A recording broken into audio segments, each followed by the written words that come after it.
AC Milan and Juventus played out a frustrating 0-0 draw at the San Siro on Saturday in a Serie A match that lacked excitement and failed to deliver on the promise of two of Italy's biggest football clubs. The match was characterized by a distinct lack of creativity in scoring opportunities, with both teams struggling to break down the opposition's defense. Juventus, despite being the more positive side throughout the match, were unable to find a way past Milan's solid defensive unit, while Milan, who had the home advantage, also failed to carve out any meaningful chances. Juventus entered the match missing their key player, Dusan Vlahovic, who was sidelined due to injury. In his absence, Juventus manager Thiago Motta opted for an unconventional approach, starting without a recognized striker.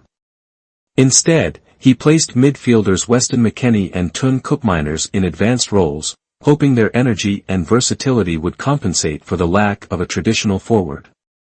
However, despite their positive attitude and frequent possession, Juventus never really threatened Milan's goalkeeper, Mike Maignan, who had a relatively quiet evening. The visitors were lively in the opening half, with their best opportunity coming from Federico Gatti's long-range effort, which was the only shot on target in the first 45 minutes. However, the shot was well within Maignan's reach, and he made an easy save. Juventus's build-up play was patient, but they lacked the clinical edge to turn their possession into goals. Milan, for their part, offered very little in attack during the first half. They only registered one decent chance, coming just before the halftime whistle. Milan won their first corner of the match in added time, and Emerson Royal headed the ball toward goal, but it sailed just wide of the near post. The second half saw little change in terms of attacking intent, as both teams struggled to impose themselves on the game. Motta's strategy to introduce forward Timothy Weah in the 80th minute failed to inject any much-needed urgency into the match. Weah's arrival was expected to provide some fresh legs and creativity, but his presence did little to ignite the game, as the match remained lifeless, with neither side managing to break the deadlock. As the second half progressed, the best Milan could offer in terms of an attacking effort came from Kefren Thuram, who attempted a curling shot from distance, but the effort was easily collected by Maignan.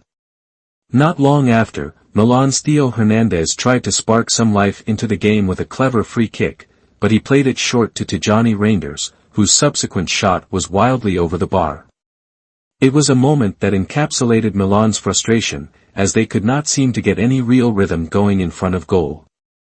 Juventus continued to probe, but they were consistently thwarted by a resolute Milan defense. Juventus did not have another meaningful shot on goal, and their attempts from set pieces or long-range efforts all came to nothing. Milan's defense, anchored by the experienced Fikayo Tomori, managed to nullify any threat from the visitors and maintain their own goal intact, despite struggling to get their attacking players into the game. As the match drew to a close, Milan finally had a glimmer of a chance when a free kick from Theo Hernandez was met with a weak header from the Frenchman in added time. The header was straight into the arms of Juventus keeper Wojciech Szczesny, marking the only effort on target from Milan throughout the match.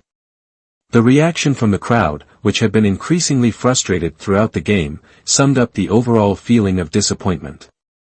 There were audible boos from both sets of fans as the final whistle blew, signaling the end of a match that had promised much but delivered little.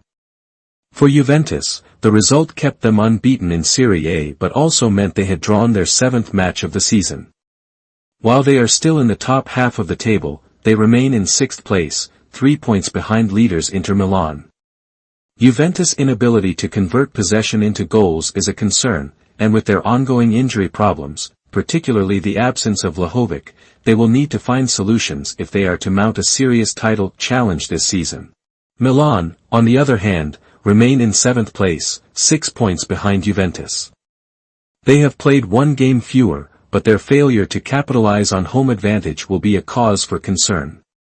Despite having attacking talent like Raphael Leao and Olivier Giroud in their ranks, Milan's inability to create meaningful chances against a Juventus side missing their main striker is a worrying sign for coach Stefano Pioli. Milan's lack of offensive firepower was evident, and they will need to find ways to break down stubborn defenses if they are to challenge for the top spots in the table. Ultimately, the match was a frustrating watch for both sets of supporters. Juventus, despite their unbeaten record, lacked the cutting edge required to claim all 3 points, while Milan's home crowd was left disappointed by the lack of attacking intent.